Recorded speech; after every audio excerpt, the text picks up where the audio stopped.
शब्द तो एक ही पर्याप्त होता है मित्रों। अक्षरम परम ब्रह्मम ज्योति रूप सनातनम, ये ब्रह्म का स्वरूप है। अक्षर जो भी बोला जा रहा है, जो भी कहा जा रहा है और जो भी लिखा जा रहा है, ये आप साक्षात भगवान विष्णु के विग्रह की आराधना कर रहे हैं, आप पूजा कर रहे हैं। शब्द का बड़ा महत्व है मित्रों। और अब मैं थोड़ा सा रस परिवर्तन करना चाहता हूं। मैं शब्द का इतना बड़ा महत्व है, नाट्यशास्त्र में स्वयं भरत मुनि ने ओज को, वीर रस को 5वें स्थान पर रखा है। श्रृंगार हास्य कर्णौ रौद्र वीर भयानक 5वें स्थान पर रखा है। लेकिन जब भगवान स्वयं रौद्र रूप की बात करते हैं तो कितना दिव्य होता होगा। आपने भगवान राम का क्रोध देखा कि विनयी न मानत जलद जड़, गए 3 दिन बीत, बोले राम सकोप, तब भय बिन होए न प्रीत। राम की जो, देखिए मेरी कुछ भी अच्छी बात आती है, कुछ भी कहता हूं तो मेरी रोमावलियां पुलकित हो जाती हैं। भगवान राम से जो सीखा जा सकता है। मुझे एक प्रसंग याद आ गया, अगर आपका मन हो तो मैं सुना दूं। और ऐसा सुनने को कवि सम्मेलनों में नहीं मिलता मित्र। मैं कहना चाहता हूं, हम तो पशु मेलों में भी जाते हैं, आप लोग तो फिर भी मनुष्य हैं। हाँ देखिए, मैं कई बार नैनवा से न्यूयॉर्क तक की यात्रा की है। मैं नैनवा का भी पुण्य स्मरण करना चाहूंगा। ऐसी यात्राएं हमने की, लेकिन कुछ कुछ अच्छी बातें अगर ऐसी हो जाए, गोपाल भाई मजाक की बात नहीं, कवि सम्मेलनों में ऐसी बात होना बंद हो गई। हमने अच्छा कहना बंद कर दिया, लोगों ने अच्छा सुनना बंद कर दिया। अगर मेरी बात से सहमत हो तो एक बार, क्योंकि शब्द है वो प्रतिबद्धता चाहता है, वो कमिटमेंट चाहता है। ये जो शब्द है ये हमारे ब्रह्मांड में जाते हैं, ये शून्य निर्वात में जाते हैं, और जैसा बोला जाता है, जैसा कहा जाता है, ये वापस लौटकर हमारे पास आता। अगर आप मिथ्या बोलेंगे, झूठ बोलेंगे, गलत बोलेंगे, अप्रिय बोलेंगे, तो वो लौटकर आपके पास आएगा मित्रों। आज नहीं लेकिन कल आएगा जरूर, क्योंकि ये निर्वात आपको वही लौटाता है। भगवान राम का क्रोध आपने देखा, उनकी विनम्रता और उनका जो उनकी त्याग की भावना है, ऐसा उद्दाम भाव। आदरणीय विधायक महोदय, हम नेताओं पर बहुत व्यंग करते हैं। कोई विधायक सांसद हमें दिख जाता है तो ऐसा लगता है जैसे सुरसा माता को हनुमान जी को देखकर लगा था। आज सुरन मोई दीन आहारा, आज देवताओं ने मुझे आहार दे दिया है। कवियों को ऐसा ही लगता है अगर कोई विधायक या सांसद उसके सामने बैठा हो। बात बहुत गंभीर थी और गहरी थी, लेकिन जो बात मैं कहना चाहता हूं मित्रों, एक दिन जामवंत बोले, सुनना भगवान किस तरीके से बात करते हैं। वो क्रोध भी करते हैं तो कैसे करते हैं, और दया भी करते हैं तो कैसे करते हैं। मैं दोनों का क्रोध बताना चाहूंगा। भगवान राम का क्रोध देखना, उनकी दया, उनकी उदारता देखना और आनंद लेना। मैं उस कवि को बुलाना चाहता हूं। जामवंत भगवान ने विभीषण को राजा बना दिया, लंका का राजा बना दिया, राज तिलक कर दिया कि जा विभीषण, मैं तुझे लंका का शासन देता हूं। उसे लंकेश कहकर संबोधित किया। एकांत में जामवंत बोले, प्रभु ये आपने क्या किया? रावण तो अभी जीवित है, रावण अभी जीवित है, और आपने इस विभीषण को लंका का राजा बना दिया।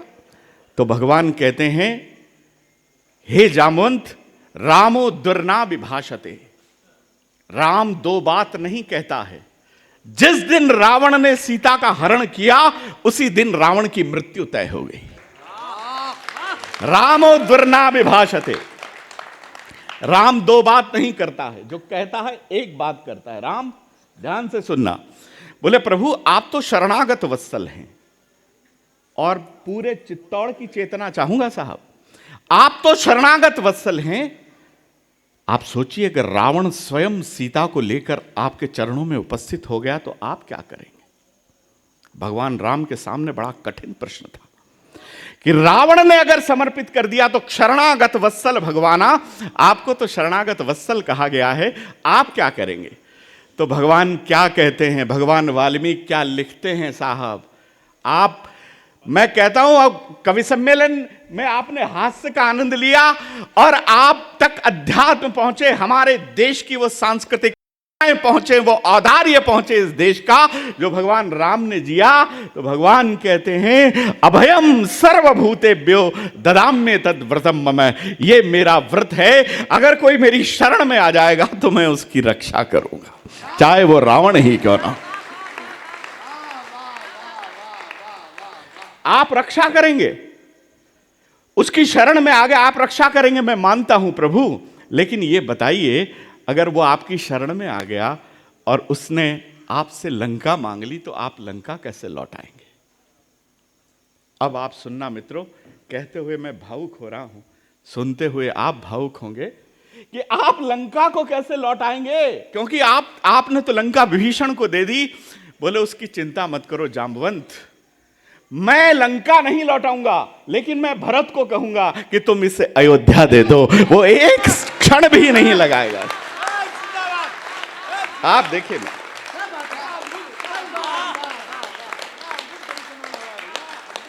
और ये इस देश की परंपरा है, हमारा शत्रु कितना भी बड़ा हो, रावण जैसा दिव्य शत्रु मिलना भी बहुत भाग्य से मिलता है, रावण जैसा दिव्य शत्रु।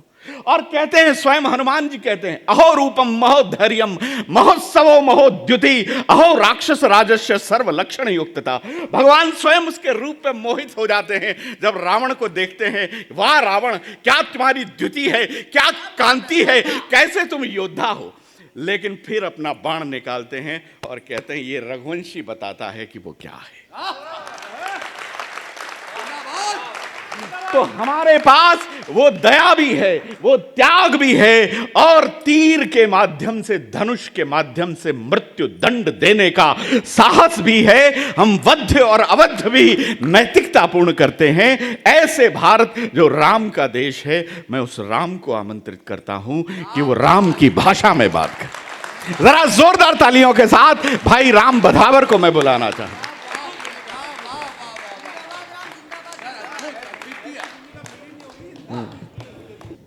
जो लोग जा रहे हैं वो इतनी जल्दी चले जाएं कि जैसे आए ही नहीं थे।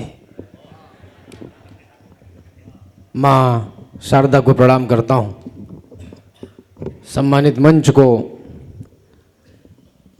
और में जो लोग भी शासनिक प्रशासनिक पिछले 1-1.5 महीने से लगे हैं उनको बहुत सारा साधुवाद और प्रणाम प्रेषित कर रहा हूँ। प्रथम पंक्ति से लेकर अंतिम पंक्ति तक बैठे हुए भारत माता के सभी बेटी बेटियों, काव्य पाठ प्रारंभ करूं उससे पूर्व एक बात पूरी जिम्मेदारी से कह रहा हूं कि जो कुछ कहूंगा भारतवर्ष की गरिमा और गौरव को ध्यान में रखते हुए कहूंगा, कुछ भी हल्का छोटा या घटिया बात नहीं कहूंगा। मुझे लगभग 7-8 वर्ष कवि सम्मेलन में है, इस अखिल भारतीय मंचों पर हो गए भगवती की कृपा से, लेकिन पूरे विश्वास के साथ और पूरी भावुकता के साथ मैं कहना चाहता हूं कि आज तक मुझे किसी ने इस बड़ी भूमिका के साथ आमंत्रित नहीं किया।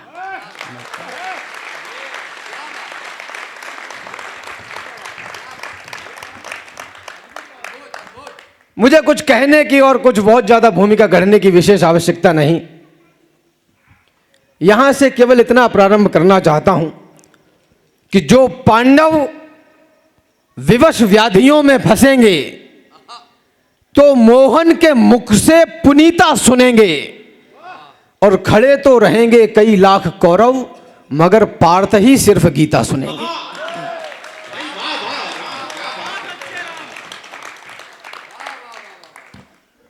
राजस्थान मुझे अपने माथे पर बिठाकर इतना सम्मान देता है, लेकिन आज इस कार्यक्रम में बहुत सारी चीजें अच्छी हैं। एक कमी थोड़ी सी मुझे खली कि मेवाड़ में सबकी पगड़ियाँ किसी की भी नहीं। आज मुझे सदन में सबके माथे सोने दिखाई दे रहे हैं, मुझे एक भी पगड़ी नजर नहीं आ रही। नहीं, वो योगिता के है। अच्छा जी, चलिए मैं प्रारंभ कर रहा हूं, सुनिएगा। सम्मान मान का उदाहरण, आतिथ्य भाव की परंपरा, अनुराग त्याग भाईचारे के शुद्ध छांव की परंपरा, इसकी रज रज में कण कण में इतिहासों के गौरव क्षण हैं।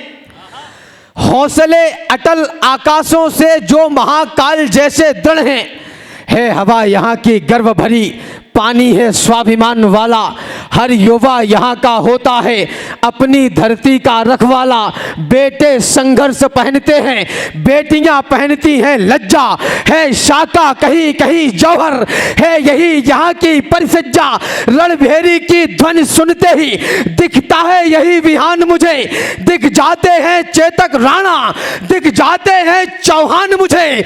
हर घर में गोरा बादल है, होता जिन पर अभिमान मुझे, और बलिदानों में सबसे ऊपर दिखता है राजस्थान मुझे।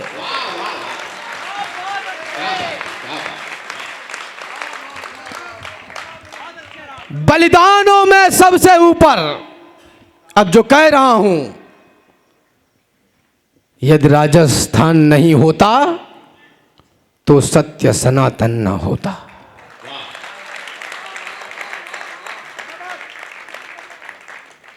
इस देश की पिछले 75 वर्षों में स्वतंत्रता के बाद से पत्रकार लोग बैठे हैं, बुद्धिजीवी लोग बैठे हैं, राजनीति से जुड़े हुए नेतृत्व करने वाले लोग बैठे हैं। इस देश में स्वतंत्रता के बाद में केवल एक चीज हुई कि हम लगातार लीपापोती कर रहे हैं। मुझसे लीपापोती नहीं होती, मैं अब या तो लीपा लीपा करता हूं या फिर पोती पोती। अब ये ब्लैक एंड व्हाइट नहीं चलेगा, या तो ब्लैक या फिर व्हाइट। ये मेवाड़ है और इस मेवाड़ का राजा हो सकता है, कोई शहंशाह नहीं हो सकता।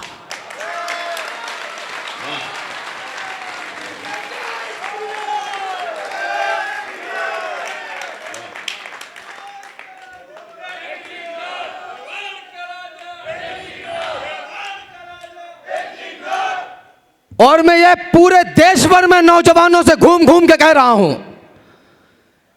पिछले वर्ष में हल्दी घाटी में था कार्यक्रम में, वहां किसी बाघ का नाम किसी अलग संप्रदाय के उस पर था, और मैं इतना भी लीपापोती क्यों करूं, किसी और आक्रांता के नाम पर था। तो बोले कि हम ज्ञापन देके आए हैं, इसका नाम बदल दिया जाएगा। तो मैंने कहा तुम जिंदा हो और इतने बैठे हो, कल से नाम लेना शुरू कर दो, नाम बदल गया।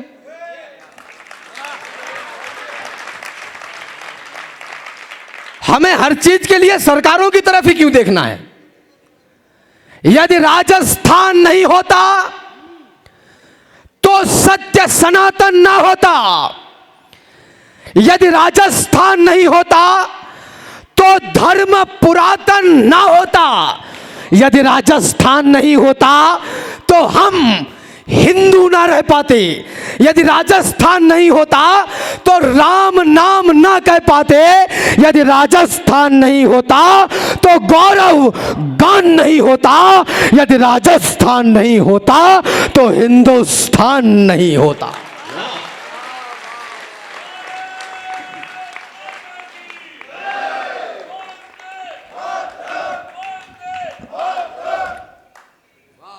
यदि राजस्थान नहीं होता, पूरे विश्व का स्वाभिमान एक तरफ और हिंदुस्तान का स्वाभिमान एक तरफ, और हिंदुस्तान का स्वाभिमान एक तरफ और राजस्थान का स्वाभिमान एक तरफ।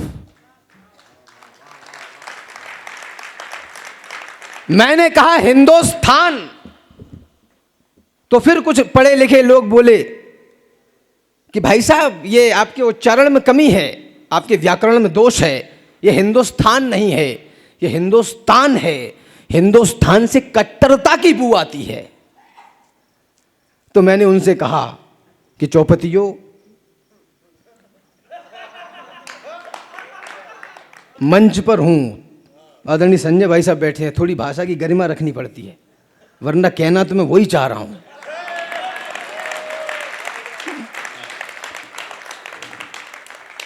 हिंदुस्तान से कट्टरता की बू आती है। मेरा देश पाकिस्तान, अफगानिस्तान, कुतरिस्तान, तुर्किस्तान की तर्ज वाला हिंदुस्तान नहीं है, यह राजस्थान की तर्ज वाला हिंदुस्तान है।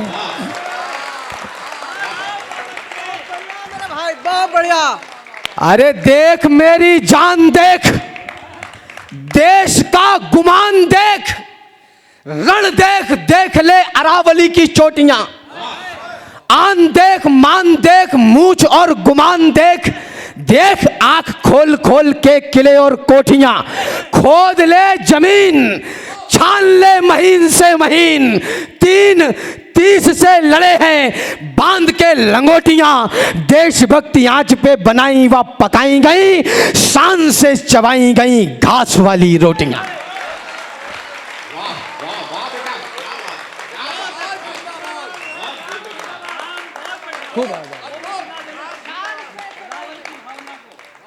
सीमाएं सुरक्षित हैं, सीमाएं सुरक्षित हैं, वहां हमारे शेर भाई खड़े हैं। राजनीति और देश के प्रशासन में बैठे हुए लोग भी अपना काम कर रहे हैं। माफ करना, आप राजनेताओं को और राजनीति को चाहे कितनी भी गाली दे लो, देश के उन्नति और विकास का रास्ता तो इन्हीं से निकलेगा। गूंगे एक साथ बोले, मनमोहक मधुर छंद चाहिए, पड़े पड़े खाने वाले बोले आनंद कंद चाहिए, और मुर्दा चाणक्यों ने बोला जिंदा घनानंद चाहिए, और बेईमान बस्ती वालों को राजा हरिश्चंद्र चाहिए।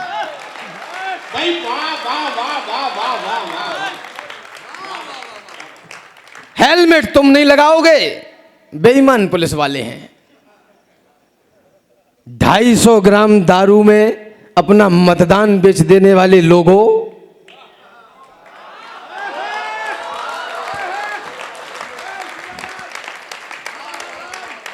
तुमको दुनिया के सारे अधिकार हो सकते हैं, लेकिन राजनीति को गाली देने का अधिकार तुमको नहीं हो सकता। यह आपके अधिकार में नहीं है। निवेदन करना चाहता हूं आदरणीयों, जो केवल तकते हैं, तकते ही रहते हैं, कायरता के प्रतीक सोच लिए जाते हैं।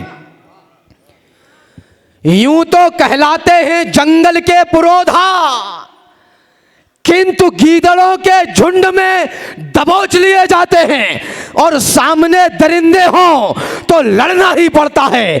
आंखों से आंसू भी पोंछ लिए जाते हैं। जिस उपवन में यदि होते नहीं है सूल, उसके समूचे फूल नोच लिए जाते हैं।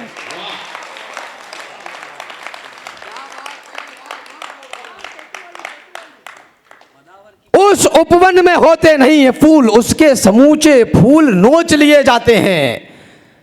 केवल कश्मीर में ही नाम लेकर धर्म पूछकर मार दिया। ये लीपापोती फिर से बंद करो। ये केवल कश्मीर ही नहीं है, ये उदयपुर है, ये संभल है, ये मेरठ है, ये मुजफ्फरनगर है। पूरब से लेकर पश्चिम, उत्तर से लेकर दक्षिण तक कहीं नाम, कहीं धर्म पूछ के मारा जा रहा है, तो कहीं धर्म जानकर मारा जा रहा है। ताली बजाओ, ऐसे मत बैठो।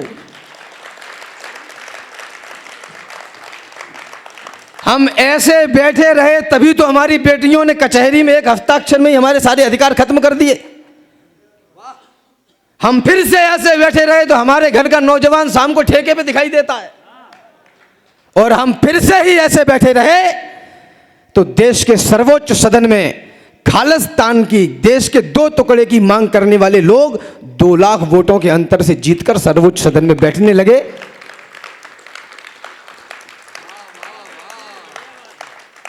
अब नहीं चेतोगे तो फिर देर होगी। भाग्य रूठेगा व रूठेगी भवानी, रूठ जाएगा अमर पौरुष तुम्हारा, फिर कहो किस काम आएगी जवानी। संघर्ष को जीना भी आता है तुम्हें क्या, या यूं ही नचने नचाने में लगे हो? क्या कभी दिल में धड़कते भी है राणा, या महज टैटू बनाने में लगे हो?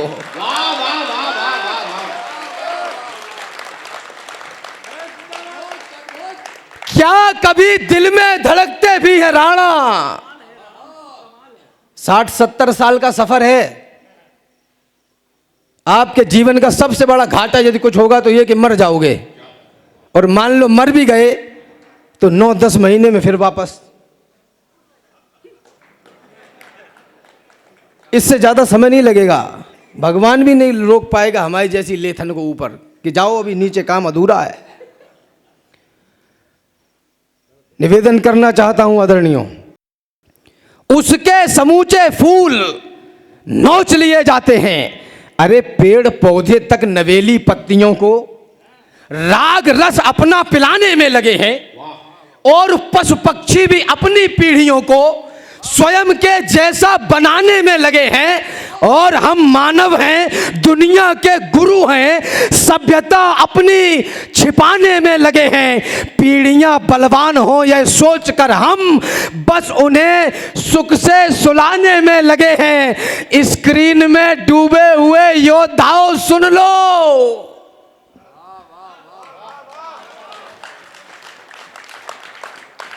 स्क्रीन में डूबे हुए योद्धाओं सुन लो, लेट करके कौन सा संग्राम होगा? कर्मयोगी विश्व के राजा बनेंगे, अपनी किस्मत में तो इंस्टाग्राम होगा। जरा कल्पना करो कि आज महाराणा प्रताप होते, 10 सेकंड के लिए कल्पना करना कि आज की परिस्थिति में यदि महाराणा प्रताप जी होते तो वो क्या करते? क्या वो गौ हत्या बंद करते? क्या वो ऐसे ही निरंकुश हत्याएं होने देते? क्या वो ये जो सब कुछ रायता फैला हुआ है, क्या वो ये सब होने देते? और अगर नहीं तो अब मुझे मेवाड़ की बड़ी तालियां अब मांगता हूं। यदि हो असहाय और तलवार ना उठा सके तो माता सीता की तरह तिनका तो उठाएं हम।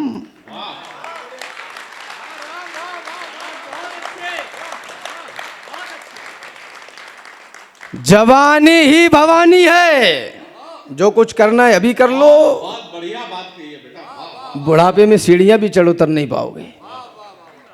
और ये जो मेरी बहनें बैठी हैं, माताएं बैठी हैं, आपसे भी हाथ जोड़कर और गिड़गिड़ा के निवेदन कर रहा हूं, आप 4 दीवारी में बंद होकर बर्तन धोने और बच्चा पैदा करने के लिए पैदा नहीं हुई हैं।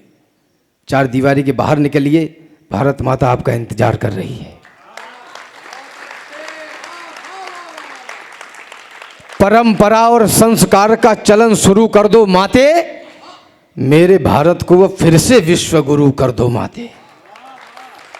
ये वही धरती है जहां माएं अपने बेटों से कहा करती थी कि तुम रणभूमि में बलिदान होगे तो मेरा गौरव बढ़ेगा।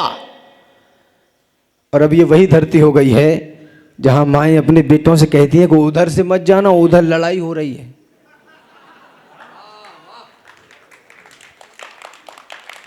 संकट कटाए मिटाए सब पीरा, जो सुमिराए हनुमत बलवीरा। या तो कल से डरना बंद कर दो या फिर ये पढ़ना बंद कर दो। 2 में से एक काम ही करिए। यदि हो असहाय और तलवार ना उठा सकें तो माता सीता की तरह तिनका तो उठाएं हम। खुद को ना जलाएं, ना गलाएं, ना खपाएं, किंतु जो लड़े हैं उनकी शूरवीरता तो गाएं हम। देश की तरक्की में हाथ ना बटा सकें तो खुद को इस देश का कलंक ना बनाएं हम। महल अटारियां बनाएं ना बनाएं, किंतु अपनी औलाद को तो शेरशाह बनाएं हम।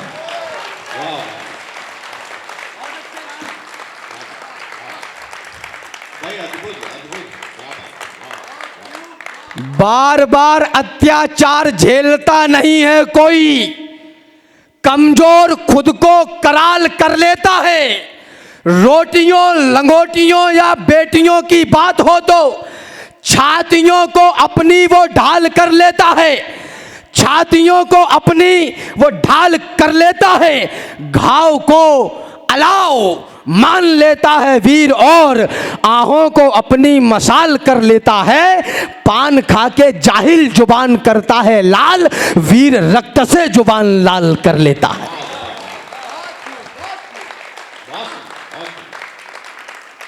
हम इस धरती पर खड़े हुए लोग हैं। आप कल्पना करेंगे, हमारे चरित्र में, हमारे इतिहास में एक चरित्र है मां पन्ना, जिसने अपने नवजात बेटे को बलिदान किया। 4 पंक्तियां पढ़ रहा हूं, मेवाड़ सुने, 4 पंक्तियां पढ़ रहा हूं। उसने अपने नवजात बेटे को बलिदान किया, आदरणीय विधायक जी, और वह नवजात इतना नवजात है कि उसको पता भी नहीं कि बलिदान होता क्या है। कवि की कल्पना ने मां पन्ना की कीर्ति से प्रश्न किया। मुझे लगता है उस भगवती का उत्तर वर्तमान परिप्रेक्ष्य में भारत की प्रत्येक मातृशक्ति का उत्तर होना चाहिए। मैंने कहा माई पुत्र से नहीं था मोह तुझे, तो बोली मेरा पुत्र मोह तो कभी घटा नहीं। इतना है नेह तुझे क्या बताऊं मेरे लाल, आंचल से चंदन सा नंदन हटा नहीं। मैंने कहा माई तेरे सामने कटा था लाल, कैसे बोलती हो तेरा आंचल फटा नहीं। तो बोली क्या है दुख आज तुम ही बताओ राम, पुत्र ही कटा है स्वाभिमान तो कटा नहीं।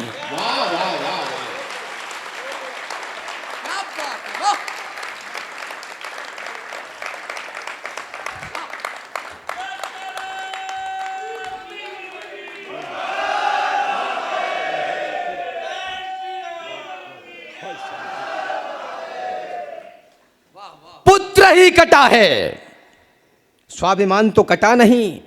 स्वाभिमान की इस पराकाष्ठा को जीने वाले हम लोग, हम कहते हैं कि स्कूटर दे दो, हैंडपंप दे दो, नौकरी दे दो, कुछ नहीं तो चुनाव में पौवा दे दो। माफ करना, यह राजस्थान है और यह राजस्थान होना चाहिए। हम अपमान से, हम सम्मान से प्यासे मरना पसंद करेंगे, लेकिन अपमान का पानी पीना पसंद नहीं करेंगे।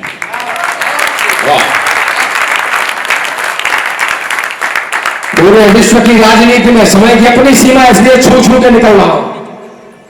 पूरे विश्व की राजनीति के इतिहास में पहली बार ऐसा हुआ कि पूरे देश का विपक्ष इकट्ठा होकर बोला कि हमारा संगठन नहीं बन रहा है। तमाम लकड़बग्गे इकट्ठे हुए और बोले कि हमारा संगठन नहीं बन रहा है। मैंने कहा कि संगठन बनाने और चलाने के लिए एसी कमरे में बैठकर अंग्रेजी बोलने से संगठन बनते और चलते नहीं है। संगठन बनाने और चलाने के लिए घर बार परिवार छोड़कर, कुर्ता पैजामा पहनकर, सर्दी गर्मी बसंत बरसों में रात में 3:30 बजे चक्कर, ठंडे पानी से नहाकर, ध्वज लगाकर, छाती पर हाथ रखकर कहना पड़ता है नमस्ते सदा वत्सले।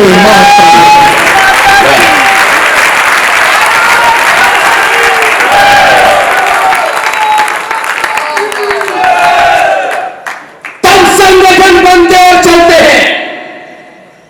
माफ करना, लोगों ने कहा कि राम भाईचारे की बात करो। पत्रकार बैठे हैं, मैं पूरी हिम्मत से पढ़ रहा हूं, आप पूरी हिम्मत से छाप देना।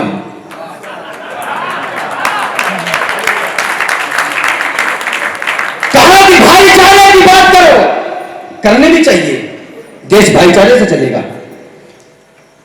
और मेरा भाईचारा देखना और मेरा दिल देखना। भाईचारा ये कि तुमने मंदिर तोड़ दिया था, जाओ तुमको माफ किया। अब ये लीपा पोती नहीं। हिंदू मुस्लिम सिख ईसाई चौका एक करो मेरे भाई। तुमने मंदिर तोड़ दिया था, जाओ तुमको माफ किया। धर्म सनातन छोड़ दिया था, जाओ तुमको माफ किया। राम लला को गाली दी थी, जाओ तुमको माफ किया। हर आंसू पर ताली दी थी, जाओ तुमको माफ किया।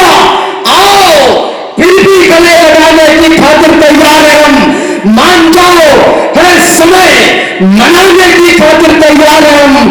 भाईचारे में एक बार तो हृदय खोल दो भाईजान, और एक बार मस्जिदों से जय श्री राम बोल दो भाईजान।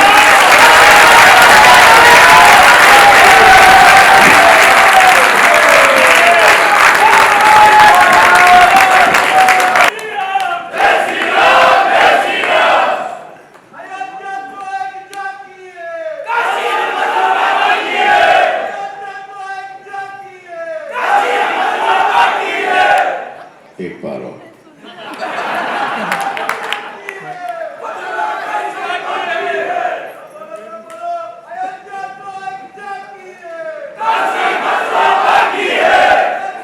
ये कब तक बोलेगा?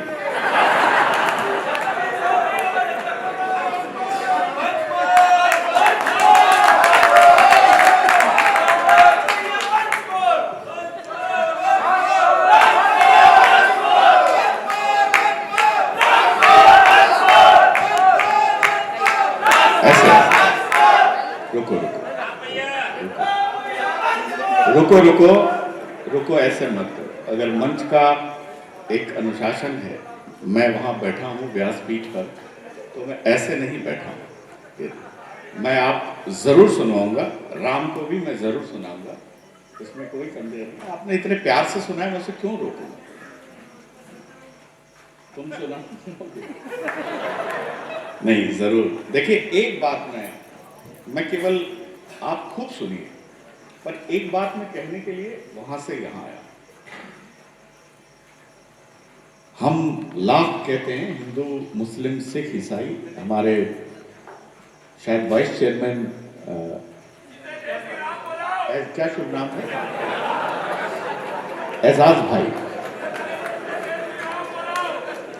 अब रुको, ऐसे रुक जाओ। तुम मेरी बात सुन लोगे, जिंदगी भर याद रखोगे इस कवि सम्मेलन को भी, ये मंच की गरिमा भी याद रखोगे। एक बार सुनकर जाना। आप सब सुधी श्रोता बैठे हो, मैं कहता हूं ना, ऐसे कार्यक्रम होते नहीं है, याद हो गया है भगवती की कृपा से। और ये कहते हुए मेरी रोमावलियां पुलकित है। राम, मैं तुम्हें बुलाऊंगा बहुत आदर के साथ, मैं ऐसा नहीं आपका मान कम नहीं करूंगा, लेकिन इस देश में हमने, आप लोग स्वयं राष्ट्रीय स्वयं सेवक संघ का शताब्दी वर्ष मना रहे हैं। जो भागवत साहब ने बात बोली, बहुत गूढ़ अर्थ है उन बातों का, और मैं उस बात को इस तरीके से मैं कहना चाहता हूं। आप लोग इस बात को, आदरणीय विधायक महोदय, मैं बहुत विनम्रता पूर्वक निवेदन करना चाहता हूं। हिंदू मुस्लिम, मैं बाकी की बात नहीं कर रहा, उसकी आप एक धर्म को पढ़ेंगे तो लगेगा दूसरे धर्म की कॉपी हुई है। मैं आपको बताता हूं कैसे हुई। हम, ये भ्रातृत्व भाव ऐसे नहीं बना है इस देश में, ये सनातन संस्कृति ऐसे नहीं बनी है। आप कुरान को पढ़िए, ये बैठे हैं निजाम भाई, इनके सामने बोलता हूं, आप पढ़ते होंगे कुरान। हुवल अव्वल व आखिर वल ज़ाहिर वल बातिन वव्वा अली कुल्ली शहीद अली। कुरान क्या कहता है? कुरान कहता है ईश्वर अव्वल है, ईश्वर प्रथम है। हुवल अव्वल व आखिर, ईश्वर आदि है, ईश्वर अनंत है, ईश्वर सर्वव्यापी है। ये सभी धर्म कहते हैं, हम भी कहते हैं। हम कहते हैं अनादि अन्तः व्यक्ताव्यक्तः बहुश्रुतः सर्वज्ञः।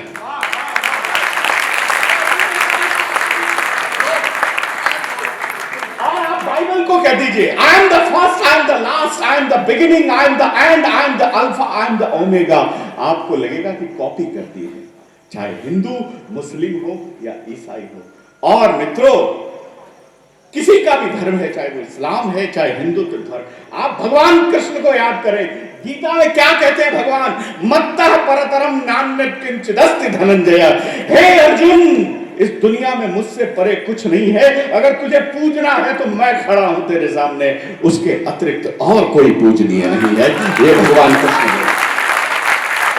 नहीं तब आदि मध्य अवसाना बाबा तुलसीदास, तेरा कोई आदि अंत और अवसान नहीं है। सूफिज्म जो कहता है एक भाषा है धर्म की, सदाचरण के माध्यम से भौतिक और आत्मिक उत्कर्ष धर्म है, उसके अलावा कोई धर्म नहीं है। मनुष्यता से बड़ा कोई धर्म नहीं है। तब सनातन संस्कृति मजबूत होती है, तब हमारा हिंदुस्तान मजबूत होता है। तुम उस परंपरा को आगे बढ़ाओ और एक बार फिर से आओ, आप लोग जोरदार तालियां।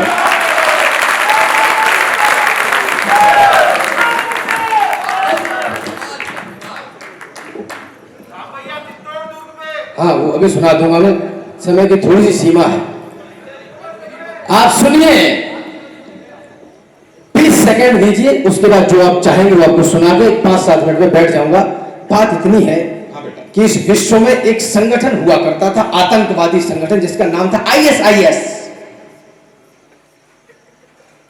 AK-47 के दम पर कैमरे के सामने विश्व के न जाने कितने पत्रकारों और टूरिस्टों की गर्दनें कलम कर दी, पढ़ के।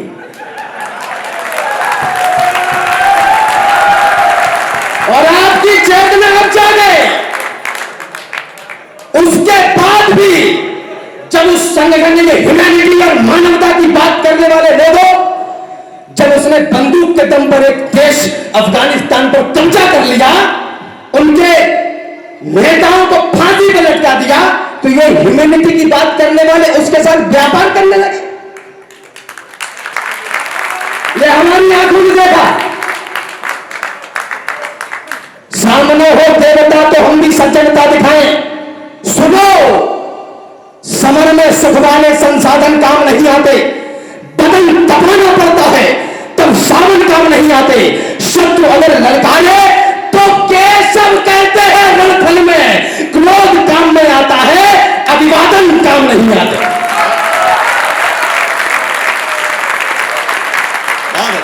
सामने हो देवता तो हम भी सज्जनता दिखाएं, हो असुर यदि सामने तो फिर कहो क्या गीत गाएं। आने वाले वक्त का हमको जरा अंदाज हो, विश्व का है सत्य और ये सच में नजरअंदाज हो। इतिहास के हर एक पन्ने में कथा सामर्थ्य की, इतिहास में लिखते नहीं बातें कभी भी व्यर्थ की। और दुनिया में सदा ताकतवरों का राज है, जिसकी भुजाओं में है बल, वह विश्व का सरताज है।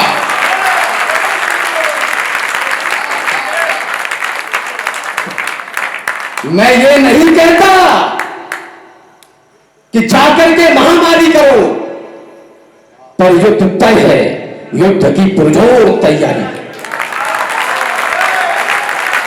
वाह! अरे हमारी भूमि से हमको भगाया जा रहा था,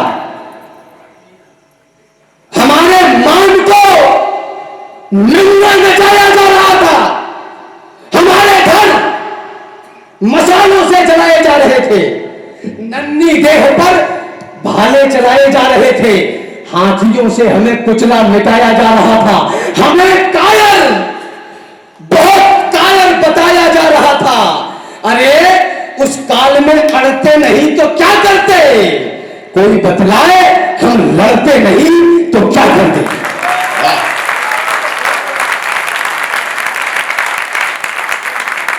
सामने हो देवता तो हम भी सज्जनता दिखाएं, हो असुर सामने तो फिर कहो क्या गीत गाएं। आने वाले वक्त का हमको जरा अंदाज हो, विश्व का है सत्य और ये सत्य नजरअंदाज हो।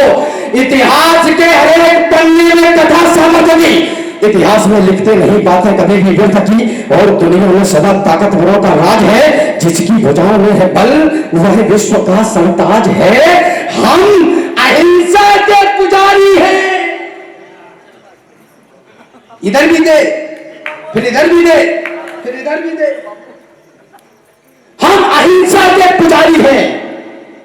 और माफ करना जिनको यह लग रहा हो कि राम इस देश के मुसलमानों के विरोध में बोल रहा है, स्पष्ट करता चलूं, हमारे हीरो कलाम है, अब्दुल हमीद है, वीर अशफाकुल्लाह खान है, एनन बेनन केनन एनन इंगी बिंगी आवत डाबर औरंगजेब तेब हमारे हीरो नहीं है। और जो कोई इनको अपना हीरो मान रहा है, मुझे उसको लेकर गद्दार कहने में कोई दिक्कत नहीं है।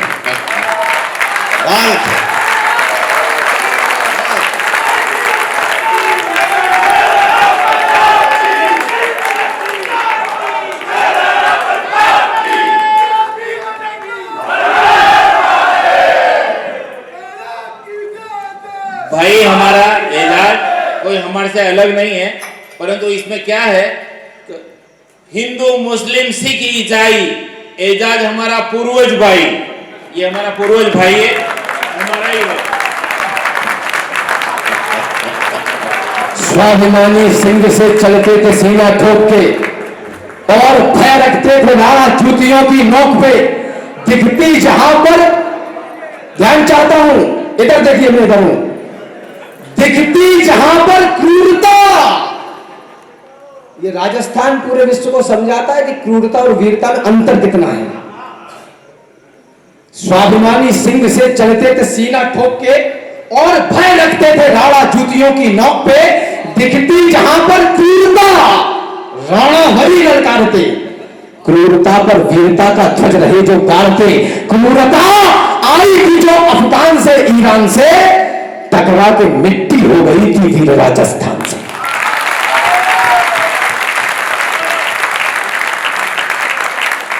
हम अहिंसा के पुजारी हैं, यही पहचान भी, यही हमारा मान है, सम्मान स्वाभिमान भी। पर कोई आकर हमारी मां को डायन बोल दे, शांत मौसम में जहर कोड़ा हवा का घोल दे, जब कोई आकर तमाचा दे हमारे गाल पर, गर्म लोहे की सलाखें भी छुआ दे खाल पर, जब कोई माओ की बहनों की लगाए बोलियां, जब कोई नवजात शिशुओं की जलाए होलियां, जब कोई इस देश को, इस धर्म को यलगार दे, जब कोई सिर पर चढ़े और युद्ध की ललकार दे, तब भी प्रेस के दुपट्टे में ही क्या मोती चढ़ोगे? अरे युद्ध लड़ना पड़ गया तो क्या दुपट्टों से लड़ोगे?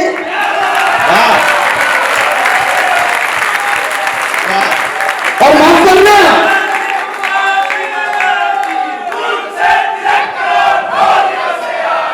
जिनको यह लग रहा हो कि पिछले 1.5 दशक में इस देश में परिवर्तन नहीं आया, अरे और तो मैं इस देश में मानसिक विकलांगता का बड़ा उदाहरण क्या देखूं। जब ये देश 75 वर्षों बाद मुखर हुआ, आदरणीय विधायक जी, और इस देश के लोगों ने मुखर होकर कहा जय श्री राम, तो हमारे बीच के ही नकल बग के बोले कि इस नारे में हिंसा है। ये नारा हिंसात्मक है। और कितना भाईचारा निभा, कितना, इसलिए मैंने लीपापोती बंद कर दी। अब केवल एक ही काम होगा, कर रहा है राम पूरे अग्नि के आवेश में। अब अगर कुछ हो तो केवल क्रांति हो परवेश में। सो रहे हैं जो उन्हें झकझोर कर आया जगाने, आ गया हूं अग्निपथ का मैं तुम्हें मतलब बताने। जिनको सुन से हो वो अपने कान का रोगन छुड़ा ले, और जो कमजोर दिल हो कान पर अंगुली लगा ले। मुझको केवल वे सुने जो इस धरा के काम आए, और लोभी लालची चाहे सभा से भाग जाए।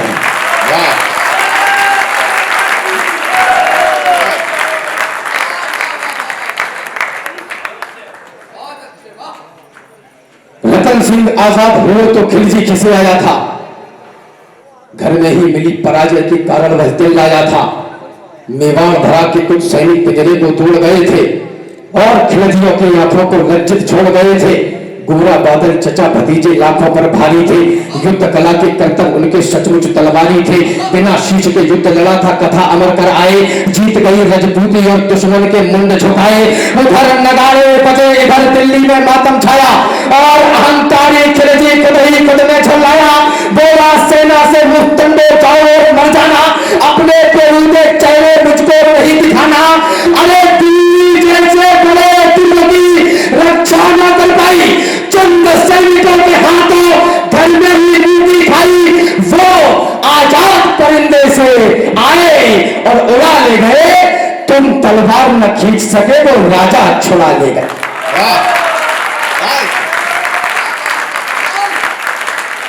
अरे उसने मुझको ललकारा है, मैं उसको ललकारूंगा। घर में घुसकर मारा है, घर में घुसकर मारूंगा। हाथी घोड़े सजवाओ, भाले पर्ची उठवा लो, सारी तलवारें तीर कटारी पर धारे रखवा लो। कूच करो, चित्तौड़ दुर्ग की घेराबंदी कर दो। जो आंखें पद्मिनी को देखे वो आंखें अंधी कर दो। बूढ़े बच्चे विधवाओं पर रहम नहीं तुम खाना। ध्यान चाहता हूं, बूढ़े बच्चे विधवाओं पर रहम नहीं तुम खाना। ये पूरी दुनिया के फिलोसोफर्स विचारक कहते हैं ना, everything is fair love and war, प्यार और जंग में सब जायज है। नहीं, ये सनातन है, ये भारत है। हमने युद्ध के भी नियम बनाए, प्रेम के भी नियम बनाए। इधर सूर्य उदय हुआ शंख बजा युद्ध प्रारंभ, उधर सूर्य अस्त हुआ शंख बजा युद्ध बंद। प्रेम का प्रस्ताव किसी महिला के लड़की के सामने रखा और उसने मना कर दिया तो हमने उसके चेहरे पर तेजाब की बोतल नहीं फेंकी। प्यार और जंग में सब कुछ जायज नहीं है। बूढ़े बच्चे विधवाओं पर रहम नहीं तुम खाना। वीरों से ना जीत सको तो छुपकर तीर चलाना। दबे पांव चित्तौड़ चलो तुम भनक न हो दुश्मन को। मैं गर्दन से दूर करूंगा रतन सिंह के तन को। तो खिलजी अपनी सेना लेकर पहुंचा उस माटी में। बलिदानी धरती के ऊपर मेवाड़ी घाटी में एक मुक्त सेना को होगा जोरों से चिल्लाया और कालियों के शरीर को एक फरमान सुनाया, बोला सन्मुख दरवाजा तो आगे घुस जाओ। मेवाड़ी मांग पद्मिनी को मेरे सन्मुख ले आओ। जो ही सैनिक बढ़े सभी का सहसा मन अकुलाया। किला नहीं था सन्मुख उनको काल खड़ा दिखलाया। सैनिक बोले माफ करो हम अंदर न जाएंगे, है विशाल दरवाजा इसको तोड़ नहीं पाएंगे। तोड़ पाए तो महाराज हम अपना कफन सिलेंगे। किले के अंदर सोए हुए मेवाड़ी सिंह मिलेंगे, सोए शेर जगेंगे तो फिर सबकी रूह हिलेगी। कितनी भी तेज भाग लेना पर दिल्ली नहीं मिलेगी। वक्त अभी झुकने का हो, मेरे आका झुक जाओ और सबकी खैर चाहते हो तो बाहर ही रुक जाओ।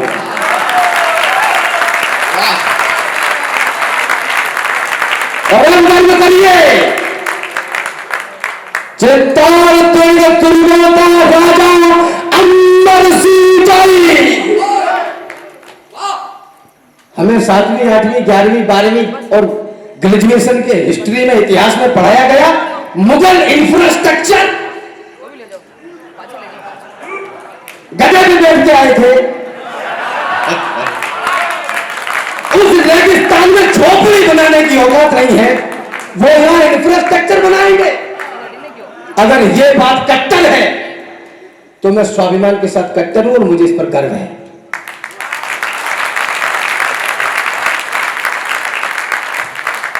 चित्तौड़ दुर्ग दुर्गों का राजा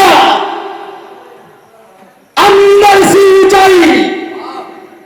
पैदल घूमो तो उम्र गुजर जाए इतनी लंबाई। लंबाई से भी विशाल थी रावण की प्रभुताई। प्रभुताई से बहुत कठिन थी पद्मिनी की ठकुराई। और ठकुराई के आगे खिलजी विवश दिखाई पड़ता। किला पेड़ लेने वाली वह नित्य नीतियां गढ़ता, किंतु किले की उस दृढ़ता का वाह वाह क्या कहना। 8 माह तक लेत शांति रही खिलजिया सेना। वाह। दीवार तुर्ग की धधक रही थी दंगल के जंगल में और दुष्ट दारुण दुख पाते मेवाड़ी मंगल में। जिधर देखते थे केवल बस रेत दिखाई पड़ता, सम्मुख किला किले सम्मुख रणखेत दिखाई पड़ता।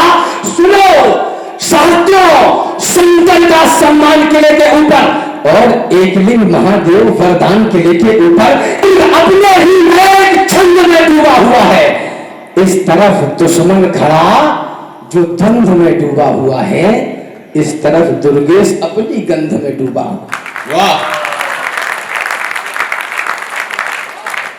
इतिहासकारों ने लिखा कि दाना पानी खत्म हो गया तो लड़ने के लिए आए।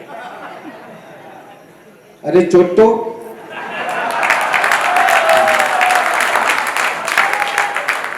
बिना राजा की सेना, बिना नेतृत्व की सेना किले के बाहर निकलकर खिलजी के जबड़े से अपने राजा को छुड़ाकर वापस ला सकती है। वह 8 महीने तक छाती पर दुश्मन बर्दाश्त नहीं करेगी। दूसरे दिन किले के बाहर निकलेगी, कलेजा चीर के हाथ में रख देगी।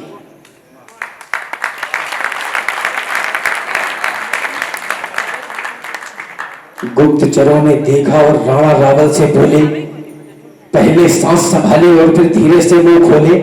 बोले, हुक्म, किले के बाहर काले घन छाए हैं, खिलजी के कलर सियार बारह तक चढ़ाए हैं। खिलजी की सारी सेना है थोड़ी दूर किले से। उस रोज खबरिए रतन सिंह के उतरी नहीं गले से। थे महान बलवान किंतु दिल में खलबली मची थी। उस दिन रावण को सचमुच गोरा की कमी खली थी।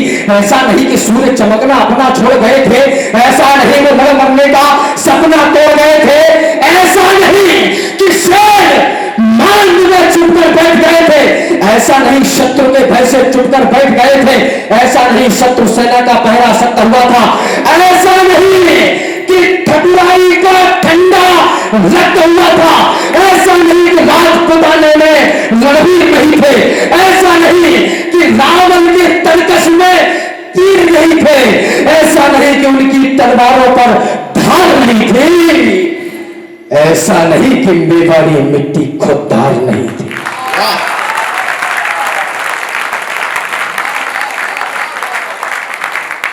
केवल एक यही भय था।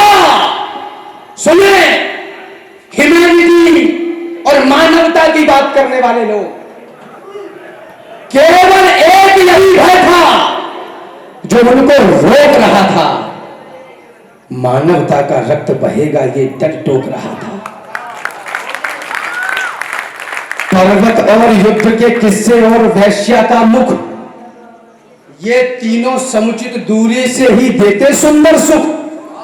कथा युद्ध की सुनने में रमणीक लगा करती है, मगर समंथल में शौर्य की धार बहा करती है।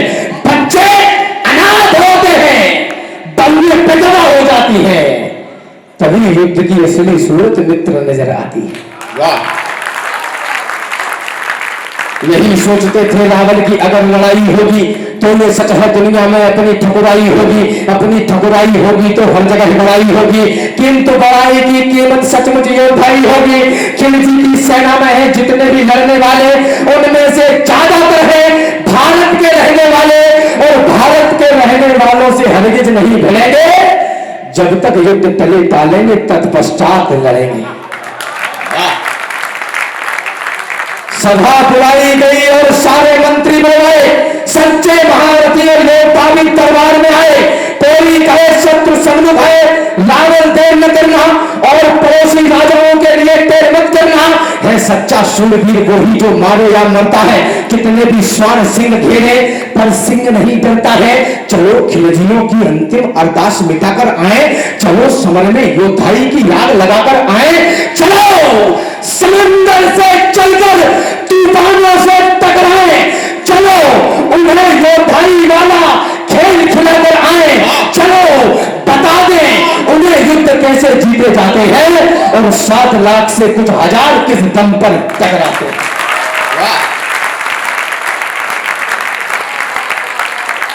इन पंक्तियों को वर्तमान परिवेश में भी लेना, चलो बता दें उन्हें युद्ध कैसे जीते जाते हैं।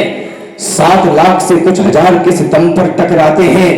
आज पुकारा मातृभूमि ने आज दिवस आया है, आज कृपा है महाकाल की, क्या अद्भुत माया है। आज देवगण हर्षित होकर हमको देख रहे हैं और स्वर्ग से सुमन हमारे ऊपर फेंक रहे हैं। आज कालिका और दुर्गा का आशीर्वाद मिला है, जन्मभूमि की रक्षा वाला आज प्रसाद मिला है। इन कृपा सुमन और आशीषों को व्यर्थ न जाने देना। जीते जी तुम स्वाभिमान पर आंच न आने देना। याद रहे जीते जी दुश्मन अंदर न घुस पाए और प्रतिष्ठित आन बान पर दाग नहीं लग पाए। याद रहे कि इस योद्धा का मान हुआ करता है जो मातृभूमि की रक्षा में बलिदान हुआ करता है। अंतिम पंक्तियों पढ़ के अपना स्थान ले रहा हूं। पहले कफन बांध लो सिर पर, फिर भगवा बंधवाओ। इस जीवन में महाकाल को अंतिम भेंट चढ़ाओ। अंतिम बार नमन कर लेना वीरों इस माटी को। अंतिम बार नमन करना बलिदानी परिपाटी को। अंतिम बार भवानी के चरणों में भाई झुका लो।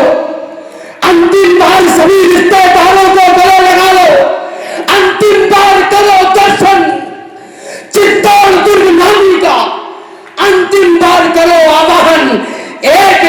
स्वामी का। अंतिम बार एक दूसरे को दे दो आज बधाई, अंतिम बार अंतगत लड़नी होगी तुम्हें लड़ाई। सब कुछ अंत हुआ था पर उसको अनंत कर डाला, पाषाणी पतझड़ को झटके में बसंत कर डाला। मेवाड़ी तल संख्या में कम किंतु हौसले बागी, एक तरफ से लगन सभी को वीर गति की लागी। पुरखों ने तो कफन और केसरिया संग बधाया, उधर रानियों ने भी सुंदर चौहर कुंड बनाया। ठाकुर ठकुरानी पाषाणी सीमा लांग रहे थे, एक दूसरे से मरने की आज्ञा मांग रहे थे।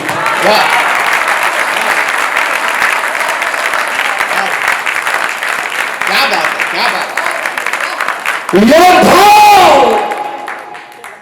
मुझको तो सारी धरती की जीवन दाता दिखती है और भारतीय संस्कार की शुद्ध सुजाता दिखती है। तुमको भारत की बेटी में कमसिन कलियां दिखती होंगी, मुझको भारत की बेटी में भारत माता दिखती है। वाह,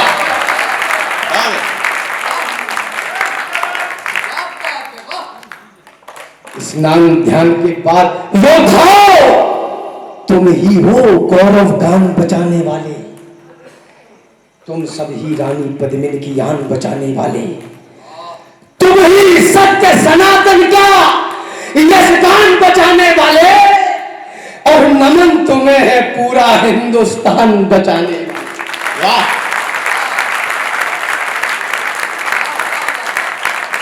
स्नान ध्यान के बाद हाथ जब एक लिंग के जोड़े, सुनना मेरी बहनों मेरी माताओं सुनना, स्नान ध्यान के बाद हाथ जब एक लिंग के जोड़े, लगी भवानी जब पहने थे लाल रंग के जोड़े, लाल रंग के जोड़ों संग सारे श्रृंगार किए थे, वे सारे श्रृंगार मात ने अंतिम बार किए थे।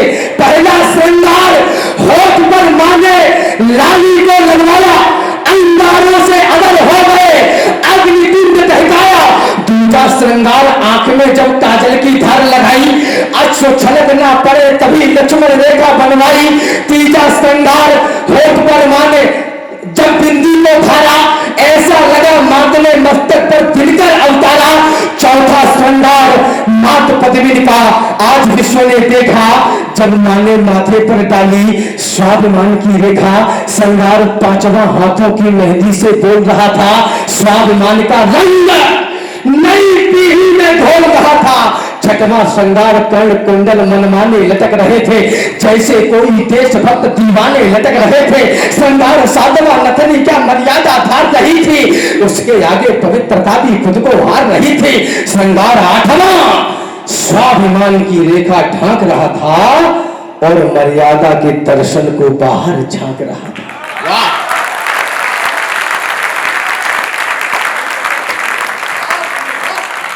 नौवां श्रृंगार, विश्व सुंदरियां वह नहीं होती जो अधनंगा बदल लेकर नेशनल टेलीविजन पर कैट वॉक किया करती हैं। विश्व सुंदरियां वह होती हैं जो अग्नि में जलकर बलिदान होना तो पसंद करती हैं, लेकिन दुश्मन को अपना नाखून दिखाना भी पसंद नहीं करती। नौवां श्रृंगार भवानी के नवरात्र पूर्ण करता है, जब बाजू बंद भवानी की दोनों भुजाएं करता है।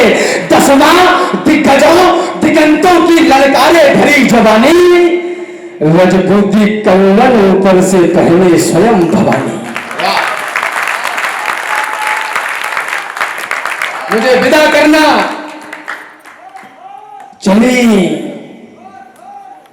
कुंड की ओर कंचनी काया को दमकाने,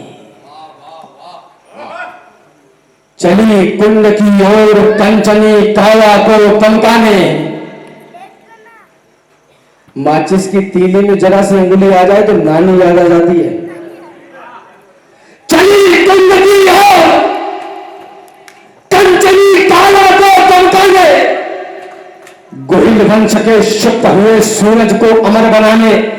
चली कटारी आज बड़ी तलवारों से टकराने, खिड़की गिरजी का पूरी दुनिया को होश उड़ाने। चली आज अंतिम पथ को दर्शन का धाम बनाने, चली मातृभूमि को प्राणों की